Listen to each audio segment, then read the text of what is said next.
speaking, writing bo'yicha alohida master class o'tamiz va eng zo'r narsa, men oldi qochsa gaplar gapirmayman, darsni o'zidayoq sizlarga aniq texnikalarni, shunaqa skilllarni o'rgataman. Bitta qo'llashingiz bilan aniq o'zingizda +1 +1,5 ball natija sezasiz. Va bu, misol uchun, bugungi darsdan keyin bo'lmasa ham, lekin 1 hafta, 2 hafta practice ichida bo'lishi mumkin. Eng muhimi, men sizlarga o'sha instrumentni beraman, ishlatinglar, natijalarda o'zgarish sezasizlar. Tayyormisizlar? Tayyorman deb yozarsizlar. Boshlasak bo'ladi. Bugungi mavzuyimiz qanday qilib IELTS listeningdan 9 ball olsa bo'ladi. Chuqurroq sho'ng'iydigan bo'lsak, sho'ng'igunimizcha ozgina o'zinglarni tanishtirib olaylik. O'rtoqlar, men ko'ryapman, o'sha boshlab yubordinglar chatda tanishishga. Kim qayerdan, kim armiyani yaxshi ko'radi degan xabarlar. Demak, isminglarni yozasizlar, qaysi shahardansizlar, yoshinglar nechida. Okay? Qani hamma qisqacha o'zi haqida aytib ketsin. Men ham bilay kimlar bilan gaplashyapman. Va ma'lumot o'rnida sekin yozarsanglar bo'ladi. IELTS listeningdan hozirgi natijangiz taxminan necha? Okay? Tayyorman. Surxondaryo, Safiyaman. Navoiy. Bizda hali prezentatsiya ochilmadi, o'rtoqlar. Aha, hozir yoqamiz prezentatsiyani. Madina, Hoji Akbar Andijondan. Mahliyo. Okay. Butun O'zbekistonni turli xil viloyatlaridan bizani kuzatishayotgan ekan. Hammanglar bilan tanishganimdan xursandman, o'rtoqlar. Qo'lim ko'ksimda. Bugungi darsda har biringlar o'zinglar uchun foydali bo'lgan bilimlarni olib chiqib ketishinglarga ishonchim hosil. Faqatgina bor diqqatinglarni qaratib eshitasizlar. Xo'p, daftar ruchka olib, sababsiz chatga men aytmagunimcha oldi qochdi narsalarni yozmanglar, chunki bugungi dars bor fokusinglarni talab qiladi. Diqqat bilan eshitsanglar, gapimga iloji boricha ko'p sho'ng'ib, kuzatsanglar, yozib olsanglar, birinchi darsni o'zidayoq +1 ballga listening darajanglarni oshirsanglar bo'ladi. Xorazm, okay. Hammanglarni ko'rganimdan xursandman. Robiya, listening 6,5, IELTS 5, okay. Aytmoqchimanki, hammanglarni IELTSdan xabaringlar bormi? Chunki to'g'risini aytsam, mana bunaqa qilsanglar listeninglar oshadi, bunaqa qilsanglar readinglar oshadi degan oldi qochdi narsani aytkim kelmadi-da. O'shaning uchun bugun aniq narsalar o'rgataman. Birinchi darsda o'zidayoq sizlarda natija bo'lsin. Xo'sh, nima u unaqa narsa desanglar, birinchi navbatda bugun sizlar bilan iltimos prezentatsiyani yoqaman.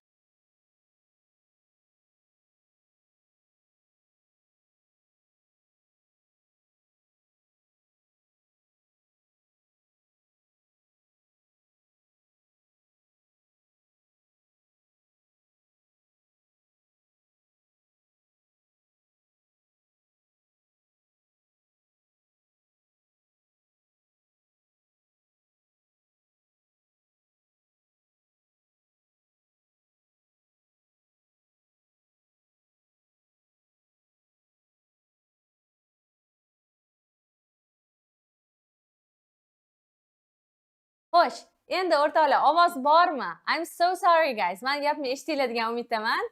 Eshitmagan bo'lsanglar ham ekranda ko'rib turibsizlar. Bugun sizlarga 3 ta killer skill o'rgatamanki, darhol listeninglarda +1 1,5 ball natija o'zgarish sezishinglar mumkin bo'ladi.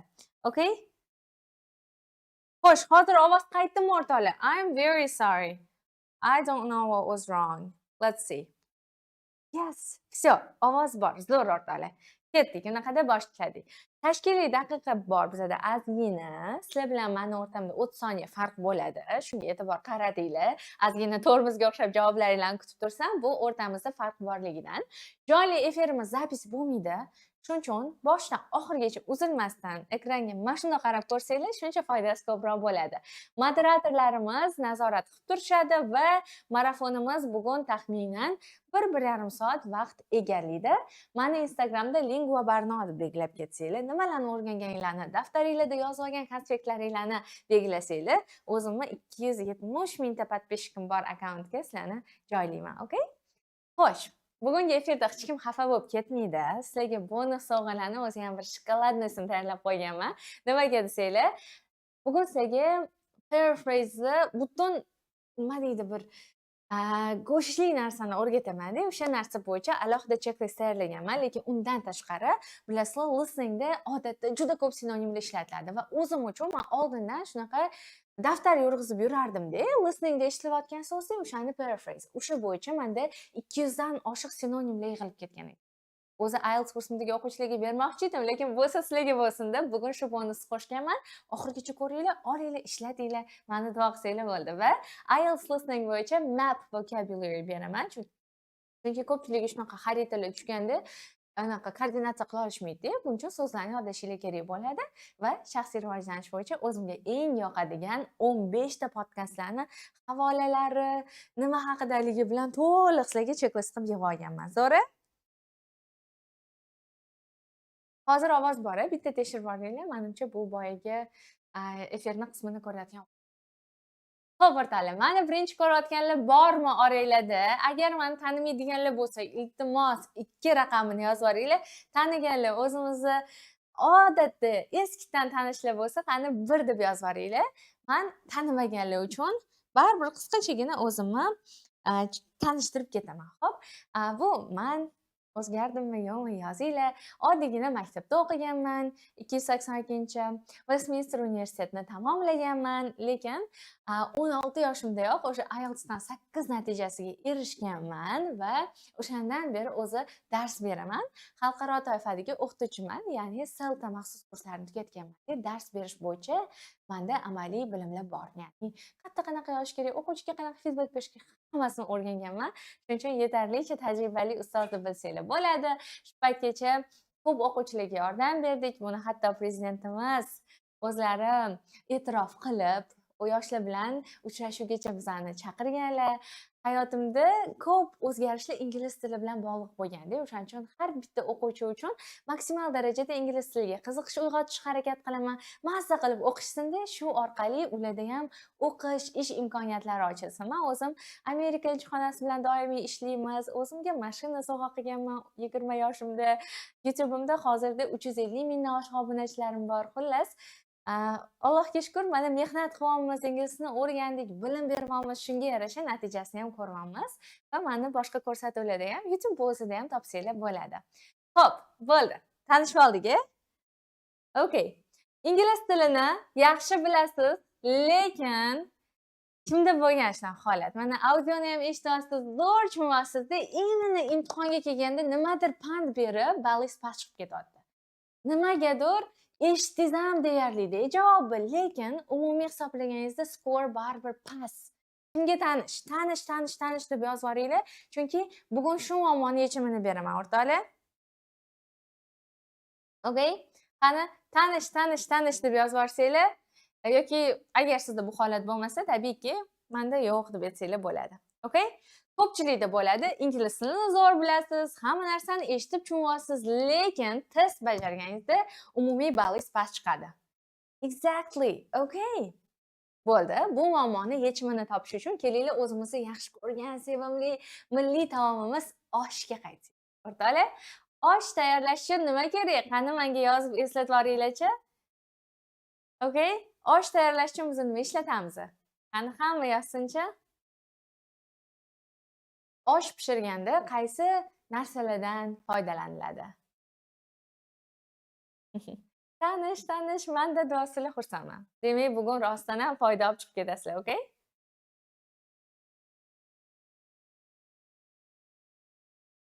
Guruch, good job. Ketdik, go'sht, murch. Aha. Guruch, rice. Masala qilib. Aha, guruch, piyoz, sabzi. Lekin o'rtoqlar, eng muhim narsani esingizdan chiqarib qo'ydinglar. Bu kim? Nima? Bu albatta oshpaz. Hamma masala qilib bo'lsin-da, lekin pishiradigan odam bo'lmasa, o'sha narsani pishirishni biladigan odam bo'lmasa, osh o'rnida bizda yoki mastava yoki shovla chiqib qoladi. Nima demoqchiman o'rtoqlar? Ingliz tilini zo'r bilishingiz bu bizdagi ingrediyentlar. O'sha bizning oshga ishlatiladigan sabzi, piyoz. Lekin osh bo'lib o'xshab chiqib, IELTSda zo'r natijaga erishish uchun bizdan boshqacharoq qobiliyatlar talab qilinadi. Shu haqida aytadigan bo'lsam, demak, 2 xil turdagi exam skill bor ekan. Ya'ni 2 xil turdagi bilim bor-da. Birinchisi bu language skills, ya'ni grammatikani yaxshi bilishingiz. Mana yozishibdi, men intermediate darajadaman, IELTSdan xabarim yo'q. Good job. Sizni ingliz tilini yaxshi bilishingiz, oddiy gapira olishingiz, tushunishingiz bularni hammasi language skills. Lekin imtihonda yuzingizni yorug' qilib, 40 tadan 40 ta yetishingizga yordam beradigan narsa bu exam taking skills. O'sha imtihonda sizga kerakli bo'ladigan qobiliyatlar. Fokusni ushlash, chalg'imaslik, savolga qarab to'g'ri javoblarni taxmin qila olishlik, mana shu kabi qobiliyatlar imtihonda sizni rostdan ham bilimingizni boricha ko'rsatib berishingizga yordam beradi. Endi men yolg'on gapirmoqchi emasman. Beginner elementary darajasidan 8 olasizlar deb aytmayman. Bu yolg'on. Lekin language skill, misol uchun ingliz tilini в любом случае yaxshi bilishingiz kerak. Kamida intermediate bo'lish kerak IELTS o'qishingiz uchun.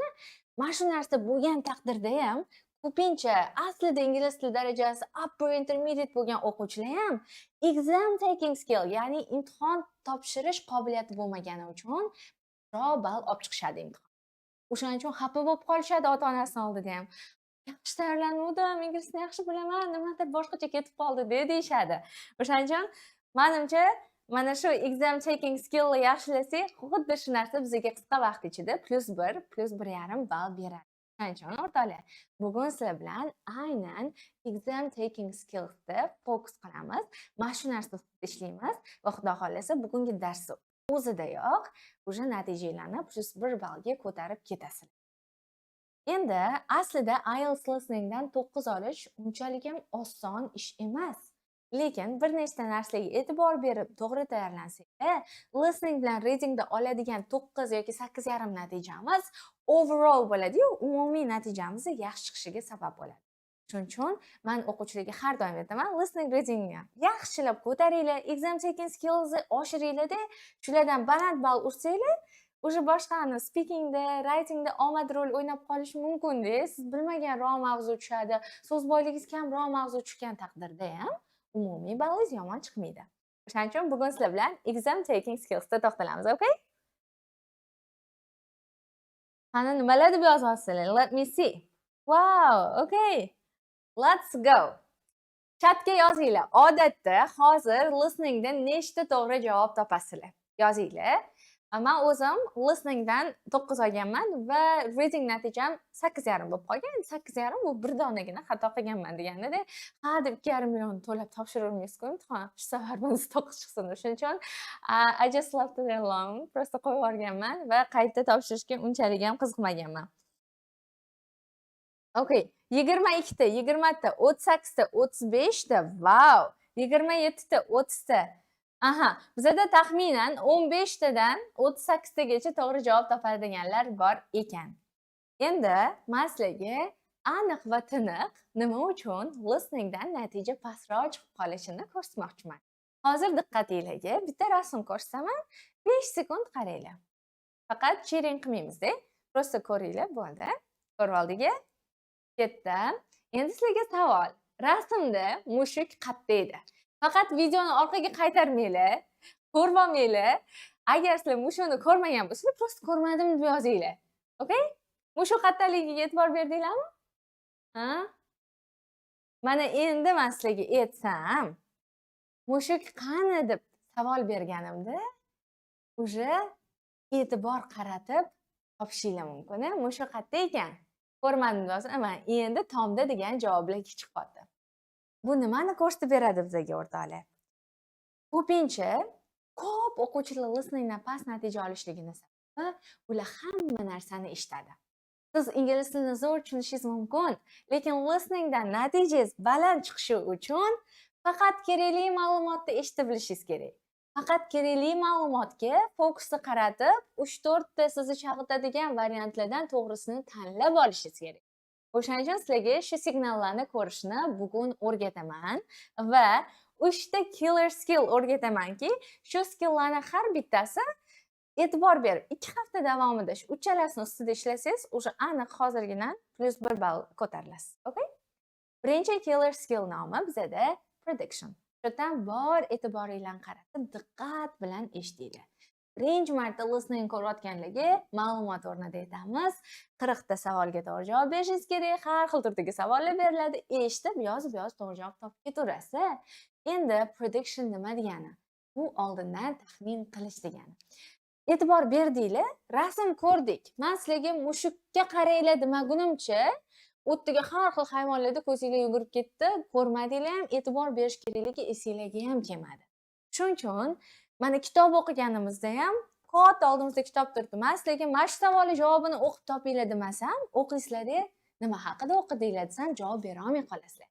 Shuning uchun birinchi killer skillimiz bu bizga savol ro'yxati berilganda albatta oldindan taxmin qilish. Ko'p o'quvchilar mana bu savollarga qaraydida, hozir nimadir eshitiladi, men yozib ketaman deyishadi. Yo'q, savol varaqasi berildimi yoki mana hozir CD IELTSda savollar ko'rindimi, birinchi qiladigan ishimiz bor e'tiborimizni savollarga qaratib, miyamizda tahliliy jarayon boshlab ketish kerak. Tap o'ylaymiz. Hozirgi savol nima talab qilyapti, nima eshitilishi mumkin, qanaqa javob kelishi mumkin degan taxminni biz o'z oldimizga qo'yishimiz kerak. Endi sizlarga bu narsani hammanglar qila olishinglarni ko'rsatish uchun men o'zbek tiliga o'girib chiqdim.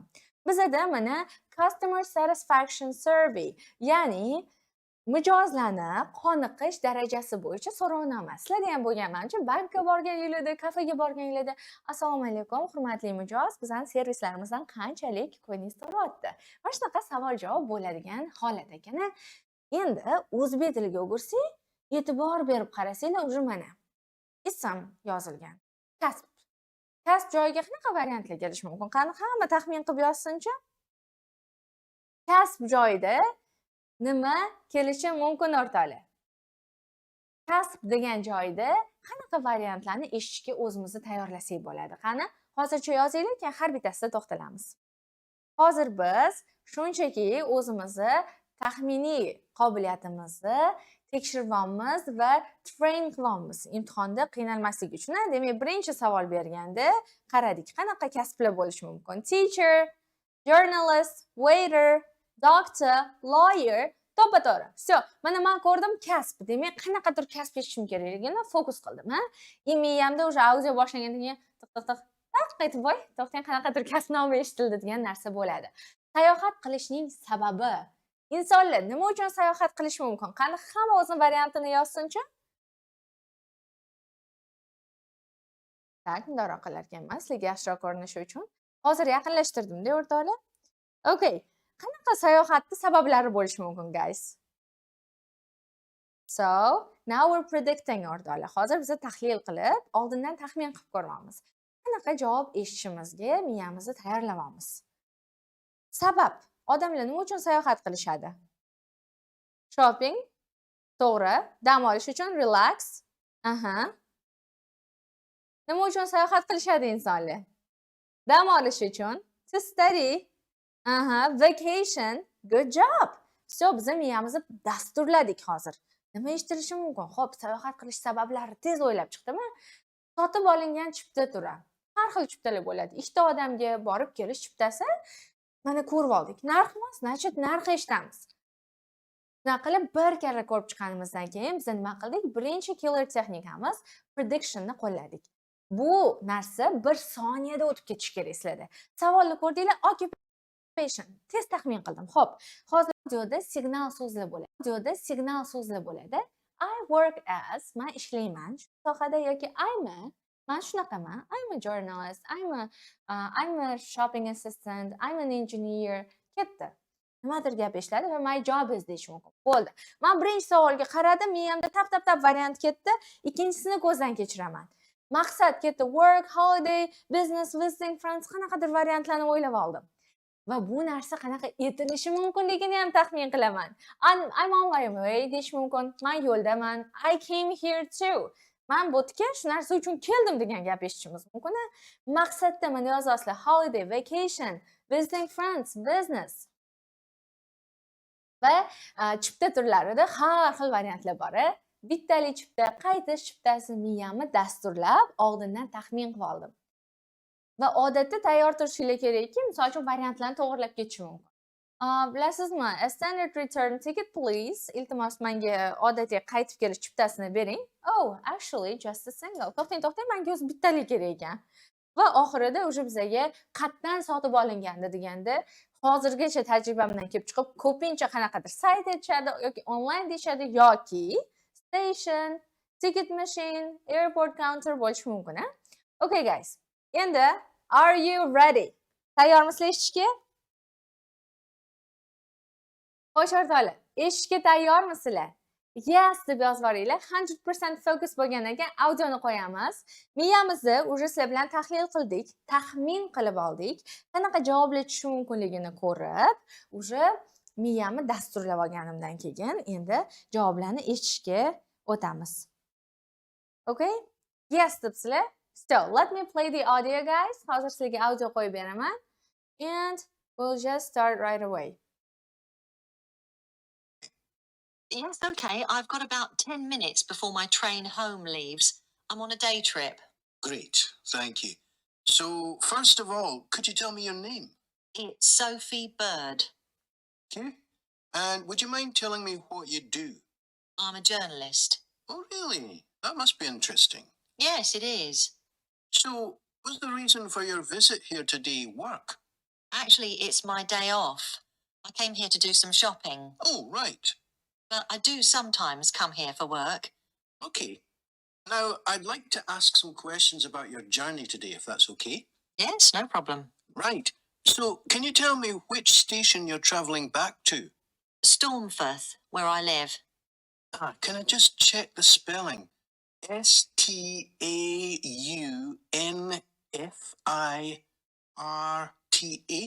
That's right.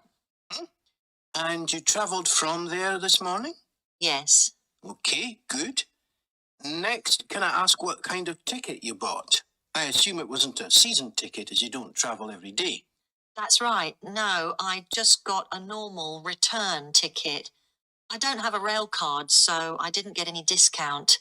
I keep meaning to get one because it's a lot cheaper. Yes, you'd have saved 20% on your ticket today. So you paid the full price for your ticket? I paid £23.70. Okay. Do you think that's good value for money? Not really. I think it's too much for a journey that only takes 45 minutes. Yes, that's one of the main complaints we get. So you didn't buy your ticket in advance? No. I know it's cheaper if you buy a week in advance, but I didn't know I was coming then. I know. You can't always plan ahead. So, did you buy it this morning? No, it was yesterday. Right. And do you usually buy your tickets at the station?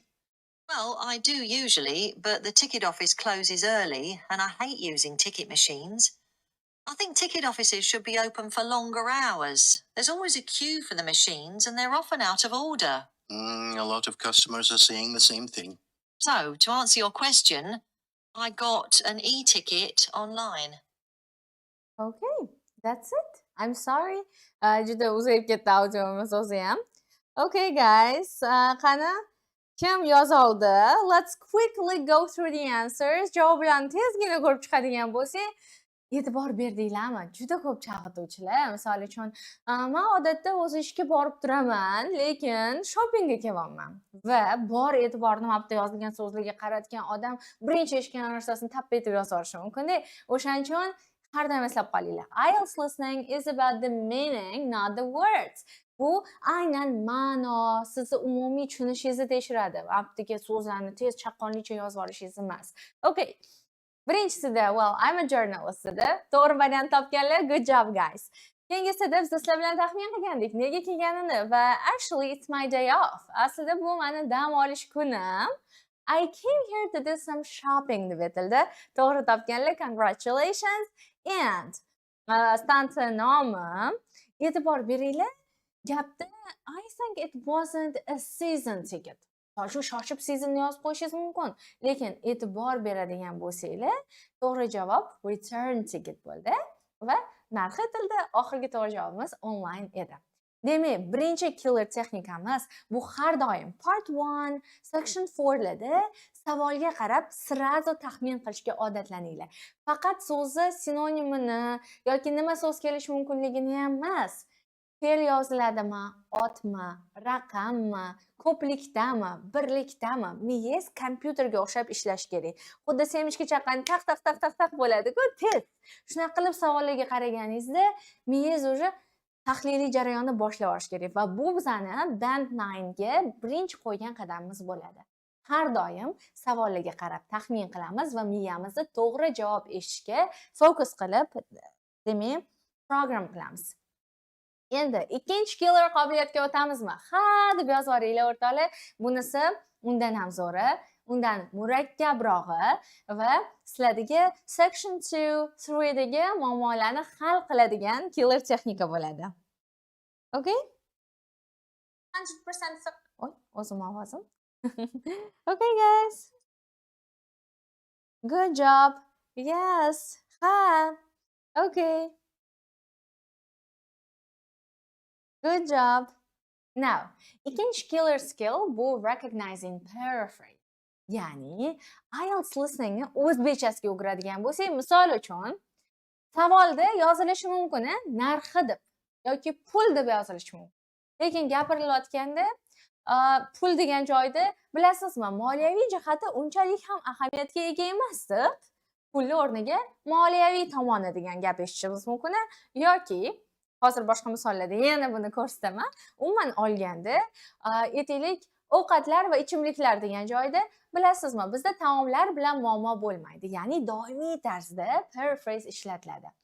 Savoldagi so'zlarni eshitmay qolib ham to'g'ri javob topsa bo'ladi. Nimaga? Chunki savollarda deyarli hech qachon to'g'ri javobni o'zida xuddi savolda ishlatilgan so'z ishlatilmaydi. Demak, nima uchun ko'p ball yo'qotib qo'yishadi o'quvchilar? Birinchi navbatda, waiting to hear the exact words from the question. Xuddi savolda yozilgan audiodagi narsani sizlar eshitishga harakat qilasiz. Bu tubdan noto'g'ri o'rtoqlar. O'xshash so'zlar aynan chiqmay qolgani uchun sizlarda panika boshlanadi. Misol uchun money yozilganda, lekin money eshitmayapsizlar. Nima ketyapti? Nimaga men o'tkazib yubordim degan fikr bo'ladi sizlarda. O'shaning uchun o'sha keyingi savollar undan keyingisi ham o'tib ketib qoladi deb panika boshlanadi. Va so'z boyligim kam deb o'ylaysiz. Aslida haqiqat shuki, 70% to'g'ri javoblarda xuddi savoldagi so'zlar ishlatilmaydi. IELTS test meaning not vocabulary. IELTS imtihoni sizda tushunish qobiliyatini tekshiradi, so'z boyligingiz emas. Ular ham ahmoq emas-ku, tasavvur qilinglar, o'zbek tilini qanchalik bilishingizni tekshiryapman-da. Moliyaviy tomoni deb yozilganini men aytaman.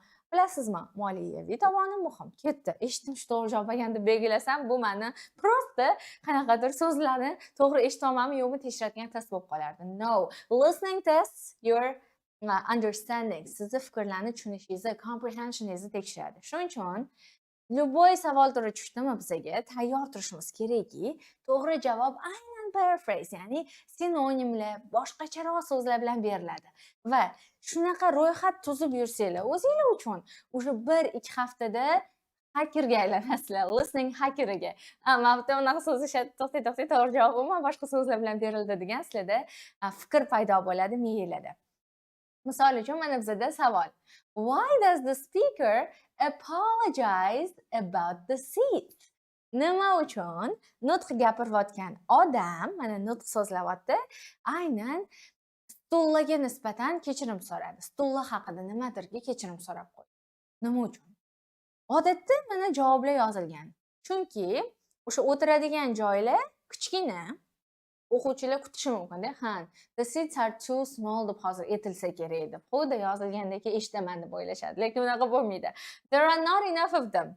Yetarlicha emas deganda sizlar o'ylash mumkin, there are not enough chairs deb aytadi. Yo'q, paraphrase unaqa ishlamaydi. The seats are close together. Bir-biriga yaqinda, xuddi mana close together yozilgan, shunaqa eshitaman deb o'ylaysiz. No, it's wrong. 70% holatda to'g'ri javob umuman boshqa so'zlar paraphrase orqali beriladi. Shuning uchun o'rtoqlar, kelinglar hozir sizlar bilan mana shu savolning javobini birgalikda topishga harakat qilamiz va hozirda sizlar audioni diqqat bilan eshitishga harakat qilasizlar, okay? Va shundan keyin to'g'ri variantni hamma yozadi va birgalikda to'g'ri variantni eshitamiz keyin. Okay, let's listen to this. By the way, I hope you're all comfortable. We have brought in extra seats so that no one has to stand, but it does mean that the people at the back of the room may be a bit squashed.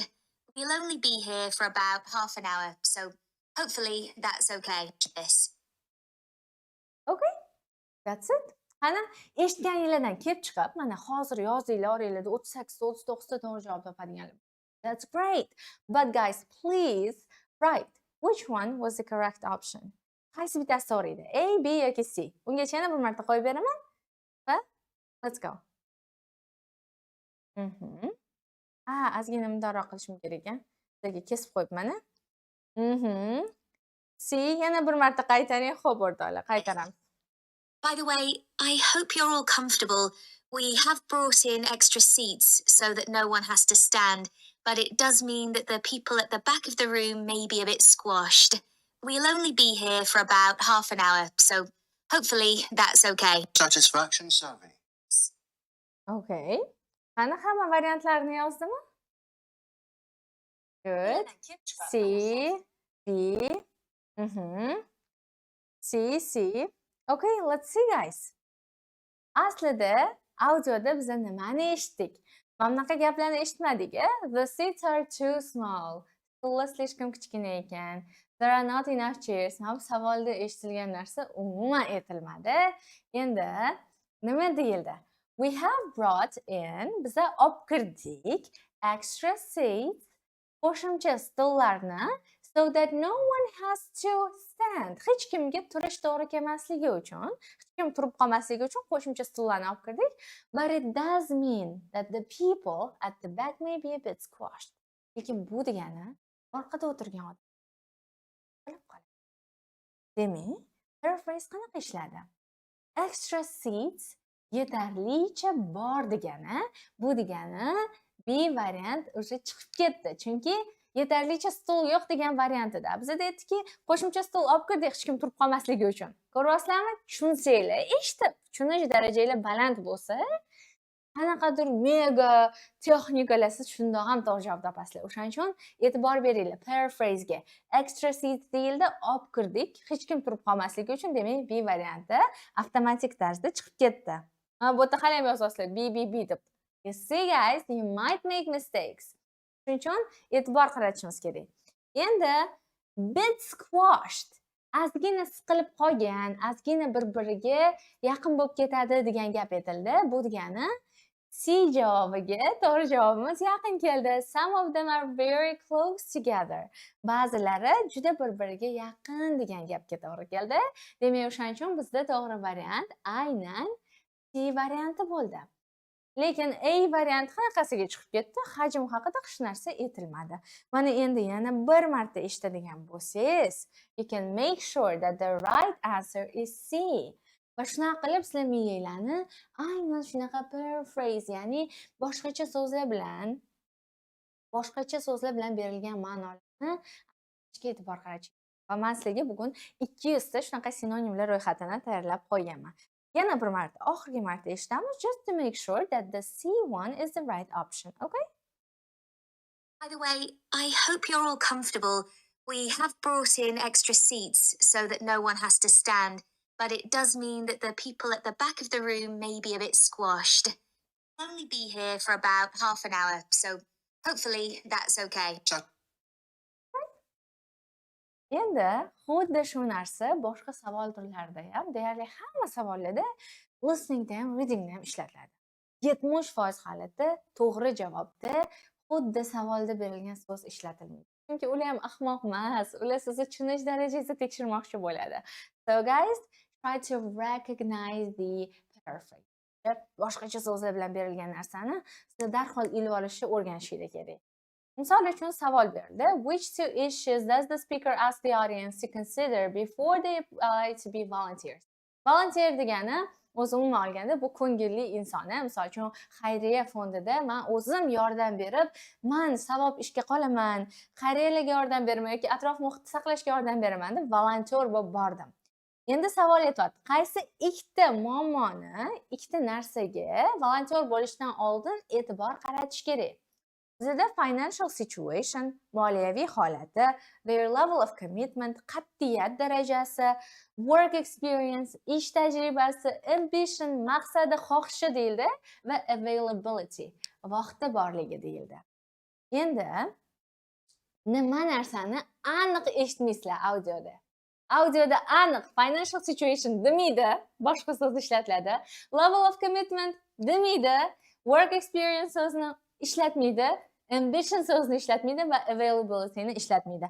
Unda nima ishlatadi desanglar, shu joyda hozir sizlar bilan birgalikda fokus qilamiz, bor e'tiborimizni qaratib, nima ishlatishini eshitib, to'g'ri javobni topishga harakat qilamiz. Okay? Savol esinglarda, qaysi ikkita narsani qaysi ikkita narsani inobatga olish kerak volontyor bo'lishdan oldin? Okay. One of the first questions we're often asked is how old you need to be to volunteer. Well, you can be as young as 16 or you can be 60 or over. It all depends on what type of voluntary work you want to do. Other considerations, such as reliability, are crucial in voluntary work, and age isn't related to these in our experience. By the way, Okay? Qaysi ikkitasi? okay. Yana bir marta. One of the first questions we're often asked is how old you need to be to volunteer. Well, you can be as young as 16 or you can be 60 or over.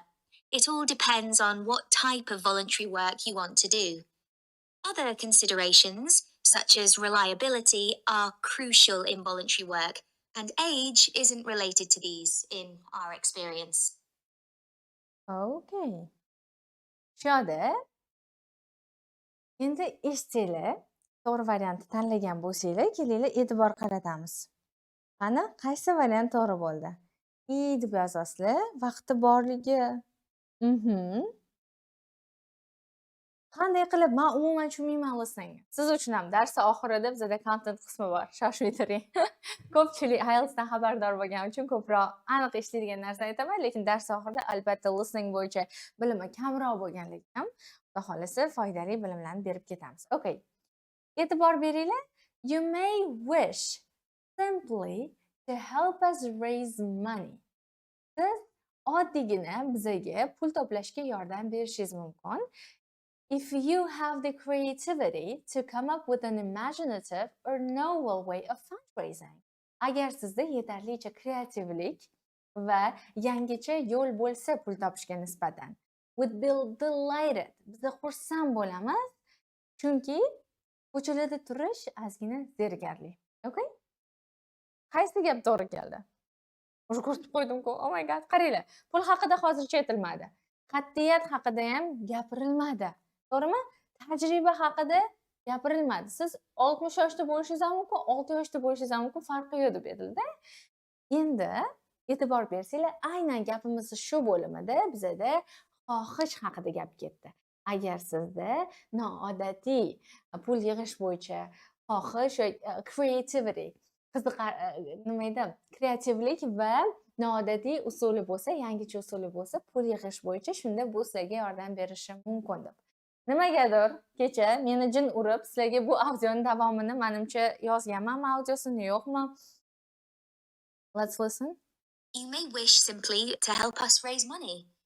If you have the creativity to come up. I'm sorry guys. O'sha joyini ozgina o'tkazib yuboribman davomini. But let me share the rest of the audio. Davomini sizlarga o'sha yopiq bugungi darsdan keyin beriladigan kanalga yuboraman. To'g'ri javobni o'zinglar yana topib ko'rasizlar. Ya'ni bu yerda muhim narsani bittasi bu albatta paraphrase ga e'tibor qarat. Ya'ni savolda berilgan so'z hech qachon to'g'ri javobda aynan o'sha holatda kelmaydi. O'shaning uchun miyanglarni o'sha hozirdan program qilishinglar kerakki, bittagina so'z berildimi, o'shani ko'p har xil sinonimlarni tushunadigan darajada sizda bilim bo'lishi kerak va bugun 200 dan oshiq shunaqa sinonimlarni dars so'ngida sizlar bilan bo'lishaman. Okay. Qoida. Hech qachon savolda berilgan, mana misol uchun bizda commitment, work experience, ambition deyildi. Yo'q, bu narsaga qaramanglar. Keyingi narsa, har doim paraphrase kelishiga o'zinglarni tayyor tutinglar. Agar hozir o'zida sizlar paraphrase tushungan bo'lsanglar, voy, to'xtang, men bitta bunaqa so'z aytib ketildi. Yosh muhim emas deb aytildi, misol uchun. Demak, bu narsani o'chirib yuboradigan darajada sizda hozir tushunish darajasi bo'lsa, bemalol uje sizlar 1-2 hafta yaxshilab mashq qilib 7,5 ola olasizlar. Agar paraphrase ga e'tibor berayotgan bo'lsanglar va tushunayotgan bo'lsanglar. Shu bosqichda sizlar ozginagina push qilsak o'zimizni, spellingga qarasak, so'zlarni to'g'ri yozilishiga, savollarni eshitayotganda o'sha plural, singular hamma narsalarga, detallargacha e'tibor berib chalg'ituvchi omillarni olib tashlab olsak, o'sha 7,5 ham bemalol 8,5-9 qilib olasiz. Xo'sh, 2 hafta davomida sizlarga paraphrase bo'yicha bugun mashq bermoqchiman. Faqat kelishib olamiz, qilasizlar, keyin menga o'zib aytasizlar. Miss Barno har kuni qildim, rostdan ham foyda berdi yoki menda uncha foyda bermadi deb. Har doim IELTS listening qilayotganinglarda savollarni tahlil qilishingiz kerak bo'ladi. Nima eshitishingiz kerakligini oldindan ko'rasiz. Misol uchun, endi part 4 haqida, ozgina 4-qism haqida gapiradigan bo'lsak, ilmiy har xil nutqlar eshitiladi. Men bugun misol uchun sizlarga atrof muhitni zararlayotgan yoki mayli aytaylik, yo'q bo'lib ketayotgan hayvon turlari haqida gapiraman. Va u yerda gapimda bilasizlarmi, hozirgi kunda sherlar va yo'qolib ketyapti. Sherlarning yonida yana qanaqa so'z kelishi mumkin? Tabiiyki qaysidir hayvon, tabiiyki ko'plikda keladi, katta ehtimol bilan bats. Men o'yladim, demak bu qobiliyat part 1dagi oddiygina savollarda emas, ayniqsa part 4da bizga juda ham qo'l keladi. Shuning uchun savol varaqasi qo'lingizga berildimi? Birinchi qiladigan ishingiz, you carefully read the questions, savollarni e'tibor bilan sekingina o'qiysiz, nima sizdan talab qilinayotganini oldindan taxmin qilib, iloji bo'lsa yozib oling. Endi sinonimlar va ishlatadigan iboralaringizni ro'yxatini tuzishingiz kerak. Daftar tutasizda, audioda savolda bu narsa yozilganda, lekin men mana bunaqa gap eshitdim. Misol uchun sizlar bilan audioda hozir ko'rdik-ku. Let's say, okay. So, bit squashed. Misol uchun close together o'rniga bit squashed ishlatildi. Shunaqa ro'yxat tuzamiz. Tushunarli? Daftarga har bittasini yozib ketasizlar. Har bitta savol qaysi so'zlar orqali berildi. Bu narsa sizga paraphrase recognize qilishingizni, mashq qilishingizga yordam beradi. Shu o'rinda audioni bo'linglardan kelgan, mashq qilmayotgan paytingizda ham to'xtating-da o'zingizdan so'rang. Xo'p, hozir men nima haqida eshitdim? Nima deyildi? Va bu nimani bildiradi? Katta ehtimol bilan misol uchun bular kelishdimi, kelishmadimi yoki bir-biriga qarshi chiqishdimi taxmin qilib eshitganimizni to'liq savolga javob berishga harakat qilishimiz kerak. Okay? Mana shu 3 ta qadamni qilsanglar, xudo xolasa bu bizga paraphrase yaxshi eshitib tushunishimizga, taxminiy qobiliyatlarimizni kuchaytirishga va listening audiosi o'ynayotganda 100% fokus qilishga yordam beradi. Va shu yerda aytib ketishim kerak o'rtoqlar, hozirgi kunda we're very distracted. Biz hamma narsadan chalg'ib ketganmiz-da. Men o'zim necha yil o'tib IELTS listening qilishga o'tirganimda, umuman diqqatimni jamlay olmay qolganimga e'tibor berdim. Bilasizlarmi nimaga? Ko'p biz telefonga chalg'iymiz, reels ko'ramiz, bu narsani listeningga 100% ta'siri bor. O'shaning uchun o'zinglarni odatlantiringlar. Bu narsalardan tashqari 1,5-2 soatlik podkastlarni hech qayerga ketmasdan eshitib, tahlil qilib, nimani eshitganingizni tushunib, ko'rishga harakat qiling. Eng zo'r podkastlarni dars oxirida sizlarga o'zim beraman o'rtoqlar. Foydali bo'ldimi? O'lovchalar yuboringlar. Ha, davom ettiramiz deb yozinglar. Chunki vaqtda bitta zalda bo'lsang, yonib turgan ko'zlaringlarni ko'rardim-da. Ozgina sizlarni kamerada ko'rayotganda odam Tishvatdim ekan, yaxshi ketyaptimi deb ikkilanib qoladi, okay? Please guys. Agar davom ettirishimizni xohlasak, ha deb yozinglar, chunki bizda 3-chi super killer skill qoldi. Va bugungi darsimiz so'ngida men sizlarga aytganimdek, hozircha IELTS listening hozir eshitganlarimni tushunmay qoldim deganlarga ham foydali texnikalarni tayyorlab qo'yganman. Вообще, ha, continue, davom ettiramiz. Great job. Okay, let's move on then. 3-chi killer skillimiz bizada recognizing the structure. Sizlarga o'zbek tilida tushuntirib beradigan bo'lsam, ko'p o'quvchilar imtihondacha o'zi bosib qo'yadi desizlarmi? Misol uchun gaplashishyapti. Xo'p, Islombek, bugun nima qilamiz siz bilan? Tadqiqotimizni siz bilan muhokama qilamiz. Qani aytingchi, kichkina bolalarda shirinlik yeyish qanaqa yomon oqibatlarga olib kelishini haqida gaplashamizmi? Va Islombek ha desalar, men o'sha ha javobini tez yozib qo'yaman-da, listeningga kelayotgan payt o'zbekchaga o'giradigan bo'lsa, chunki qo'rqamiz. Hozir to'g'ri javob kelsa o'tkazib yuboraman deb. Lekin audioda nima bo'ladi? To'xtab turing. Mana bu mavzuni olib chiqsaychi, bolalarni telefonga berilib ketayotganini, o'shanda rostdan ham to'g'ri javob bizda o'tib ketib qoladi. Mana shu narsa chalg'ituvchi parazitlar deb aytayman ularni. ikki xil turdagilar bo'ladi aslida. Distractor degani bilmasdan o'tib ketib qoladi. Lekin bizda correction degan narsa ham bor, to'g'rilash. Bu paytda gaplarda nima bo'ladi? But, however, lekin, bundoq oylab qaraydigan bo'lsak degan so'zlarni eshitsak, 100% boshqa narsa ketadi. Lekin distractor, men parazit deyishimning sababi bular bildirmasdan sizni miyangizni chalg'itadi-da. O'zingiz qanaqasiga noto'g'ri javob belgilab qo'yganingizni sezmay qolasiz. O'shaning uchun bular distractor deyiladi. Endi chalg'ituvchi shunaqa so'zlar tufayli nima deb o'ylaysizlar? Odatda o'quvchilar nechta ball yo'qotishadi? Come on guys, how many scores do the students lose? Qani? Nechta ball yo'qotishadi? 2, 3, 6, 7. Okay. Let me show you the correct answer now. O'zimni tajribamdan kelib chiqib, odatda shunaqa chalg'ituvchi parazitlar tufayli o'quvchilar 3 tadan 7 tagacha to'g'ri javob o'tkazib yuborishadi. Shunchaki birinchi eshitgan narsasini yozgani uchun davomini yozishga ularni o'sha e'tibori qaratilmagan bo'ladi. Bu to'g'ri javob topdim, keyingisini eshitaman deyshadi. Lekin IELTS listeningda birinchi aytilgan ma'lumot ko'pincha section 2, 3 da xato bo'ladi. Ular odatda o'zini to'g'rilab ketadi yoki boshqa paraphrase orqali to'g'ri javobni aytishdan oldin sizni chalg'itib ketadi. Aynan shu narsalar distractor deb ataladi. Sizni chalg'itish uchun ular qo'yiladi. Okay. Question. Misol uchun savol berilyapti-da. When will the event take place? Qachon bu tadbir o'tadi? Javobda we were planning to hold it on the 12th of May. 12-da qilmoqchi edik. But then the venue wasn't free. Lekin unda zal bo'sh emas ekanda. So we've decided to move it to the 14th instead. Shuning uchun 14-ga o'tkazdik. O'quvchilar shoshib-pishib 12 ni yozib oladi-da. Aslida to'g'ri variant 14 bo'ladi. Shuning uchun odatda o'zingizlarni o'sha hozirdan tayyorlasanglar bo'ladi. Agar sizlar ikkita bir xil raqam, ikkita bir xil sana yoki ikkita joy aytilsa, ko'pincha ikkinchisini yozing. Agar mana ham imtihonda eshitdingizda ikkilanib qoldingiz qaysini, ikkinchisini yozganingiz ma'qul. Agar bekor qilinmasa, mana bunaqa bo'lib qolishi mumkin. 14-da qilmoqchi edik, lekin keyin 12-da bo'shab qolgani uchun o'sha variantda qotdik. Ko'ryapsizlar? Agar shunaqa variant bo'lmasa, eshitmayotgan bo'lsanglar, ko'pincha ikkita sana, ikkita raqam, ikkita qanaqadir bir xil joy nomi aytilsa, odatda o'sha ikkinchisi to'g'ri bo'ladi. 5,5-6 darajada bo'lsangiz, mana bugundan boshlab shunga e'tibor beradigan bo'lsangiz, chalg'ituvchi so'zlarni ro'yxatini yuritishni boshlasangiz.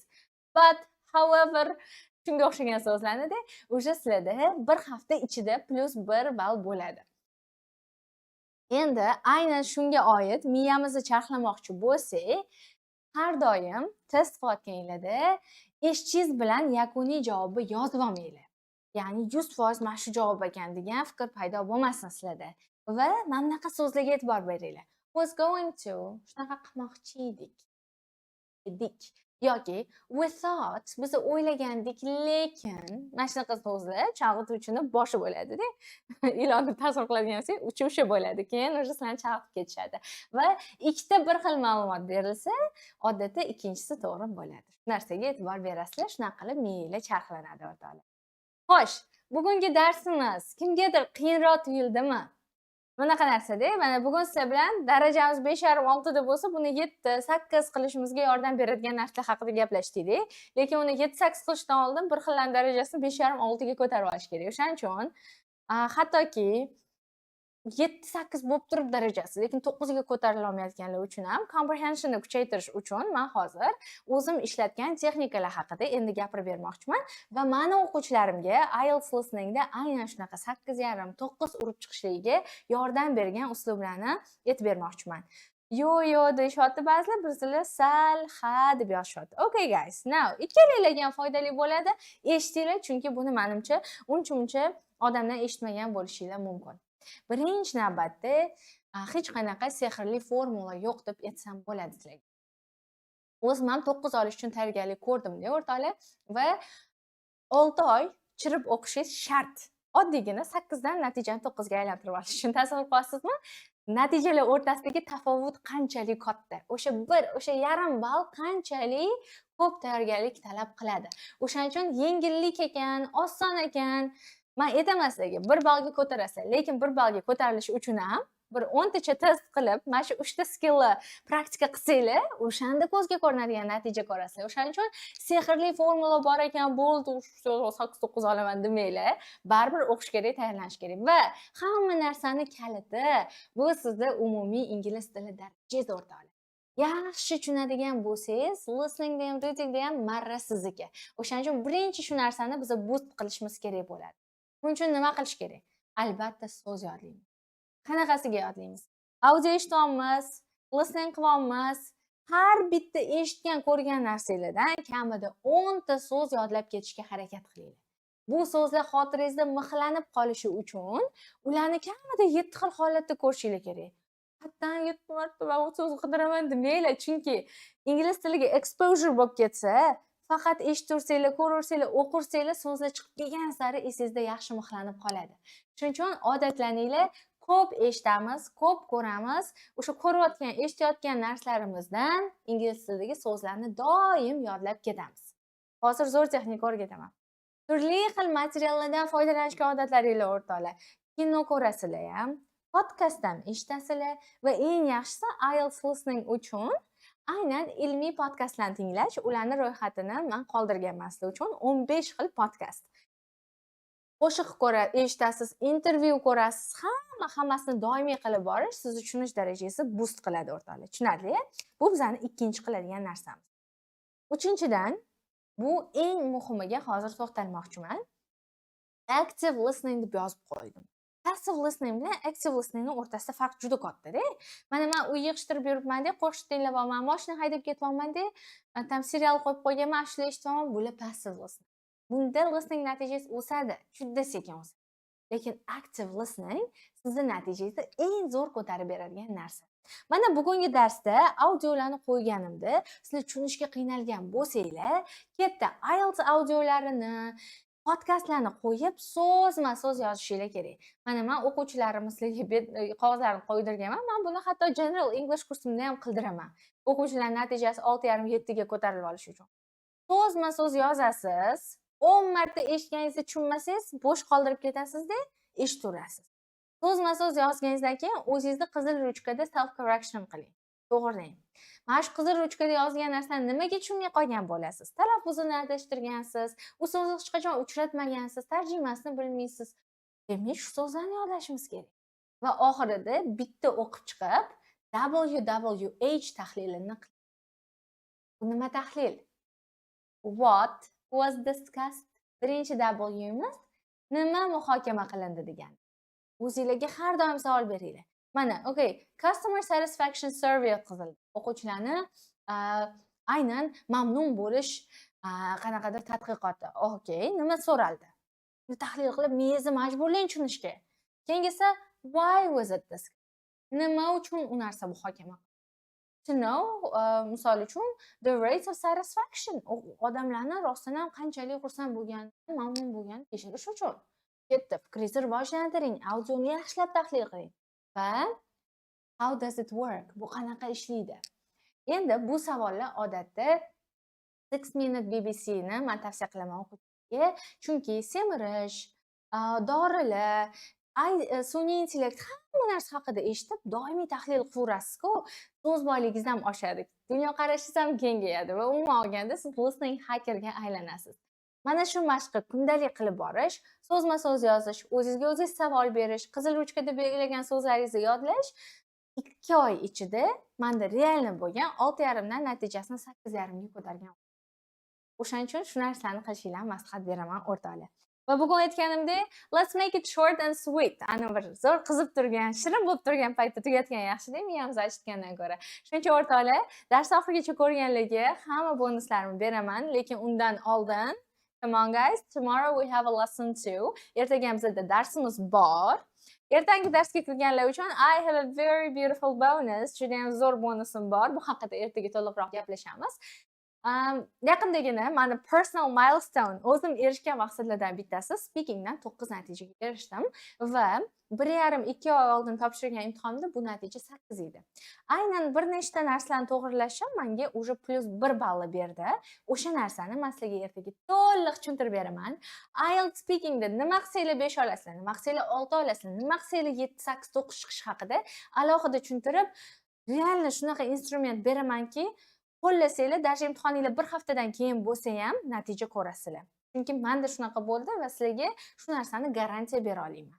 Shu o'rinda IELTS speakingingiz hozir 5,5-6 bo'lsa, aytganimdek 7+ ga eng qisqa vaqt ichida erishishinglar uchun eng asosiy mana bu baliq tutganimizda anaqasini ishlatamiz, krючокini. Shu narsani sizlarga ertaga beraman.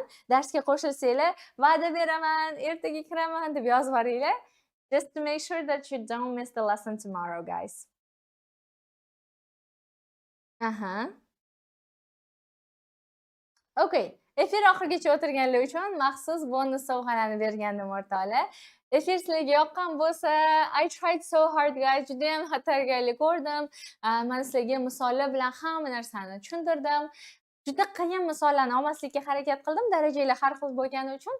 Shuning uchun hammamiz bilan birgalikda yechdik, lekin xuddi shu 3 ta killer texnika, 3 ta killer skilllar o'zingizlarni boshqa listening testida qilsanglar ham ishoninglar, natija 100% bo'ladi. Faqat va'da berganinglardek 2 hafta qilib ko'rasizlar, har kuni qoldirmasdan, okay?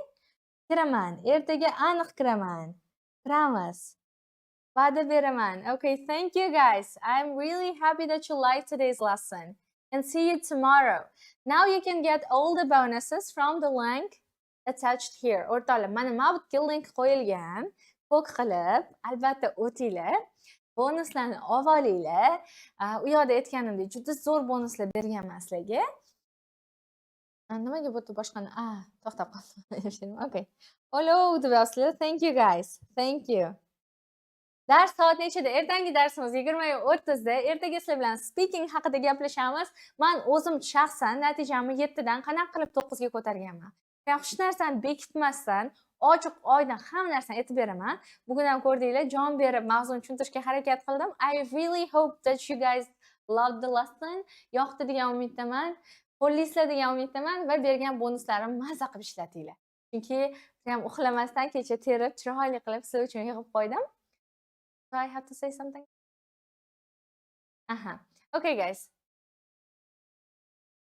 We have a very great bonus for tomorrow. Erta uchun menda sizlarga juda ham zo'r bonus bo'ladi o'rtoqlar. Bu ham ko'pchiliginglar wow doradigan narsa. Shuning uchun ertangi darsda o'tkazib bormanglar, xudo xolasa. Ertaga sizlar bilan speaking haqida gaplashamiz. Ham prezentatsiyani qilayotganda o'zimga juda ham yoqdi. Bugungi darsimiz ozgina qisqaroq bo'ldi, short and sweet bo'lishi uchun, lekin ertangi darsimiz bundan 2 barobar uzun bo'ladi, chunki mavzu speaking. Speaking haqida qancha gapirsak ham shuncha kam o'rtoqlar. Shuning uchun see you tomorrow. Joni sog' bo'lsin. Podcast qani o'rtoqlar? Podcastlar ro'yxati we have them bonus kanalida. Please guys tap here, mana shu bossanglar, bizda qora havola attached qilingan. Bosib bonuslarni olamiz. Hech kim chiqib ketmayapti. Men to'ristada olyapti. Davaychi kiramiz. Xohlasanglar dars davom ettiraveramiz. Gapirsam gap ko'p deydi-ku. Okay. Oh my god guys, I love you all. Tomorrow it's going to be better. Yana ham yaxshiroq bo'ladi. Chunki u meni eng oxirgi oylada olgan tajribamni yig'ib sizlar uchun dars tayyorladim-da. Xudo xolasa yana ham zo'r bo'ladi. Rahmat ustoz. I love you so much. I love you too guys. See you tomorrow. Bonus olish uchun yana bir marta o'rtoqlar, qaranglar. Agar sizlar oddiy kuzatayotgan bo'lsanglar, mana bu yerda birinchi chatni bosishinglar kerak. Chat deb yozilgan narsa bor YouTube'da. And bonus sovg'a oling degan qora havolani bosasizlar. O'sha yerdan o'tsanglar, bonuslar beriladi.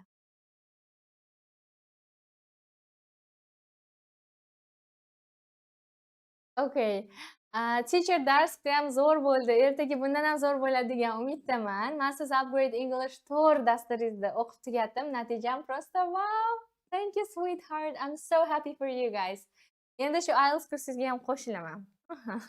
Thank you for your trust, for your love. I really love you guys too. Love you, Miss Barnos. Thank you. Men ham bugun cho'mildim komplimentlarda. Rahmat kattakon o'rtoqlar. Ertaga 20:30da xuddi shu joyda, xuddi shunaqa kayfiyatda ko'rishamiz. Speakingdan qanaqa qilib shaxsiy natijamni sizdan 9 ga ko'targanim yetaman sizlarga. Chunki birinchi topshirganimda speakingim 7 chiqqan, overall 8 chiqqani ham juda ham uyalganman bu natijamdan. O'shaning uchun geshtaltim yopildi. Orzu qilardim shuni 9 qilib olaman, nima qilsam qilaman. Nima o'rganishim kerak bo'lsa hamma narsani o'rganaman. I want to speak like a native speaker. Til egasidek gapirgim kelyapti degan xohish bor edi, lekin bilsam bu yetarli emas ekan. Bu yerda ham exam taking skills bor ekan, shu narsani to'g'rilagandan keyingina 9 ola oldim. Okay? Rostdan chiqim kelmayapti. Bye bye. Okay, bye. Thank you guys. Ertangi darsimiz speakingga oid bo'ladi. Esinglardan chiqmasin o'rtoqlar. Ham nima kimdir aytib bera olsangiz, hammasini bitta darsga tiqqanman. Mazza qilib ko'rasizlar ertangi darsimizni. Xuddi shu vaqtda 20:30da ko'rishamiz. Bonus sovg'alar uchun rahmat. Sizlarga ham katta rahmat. Oxirigacha o'tirganlar, you deserve it. Tomorrow we have bonuses too.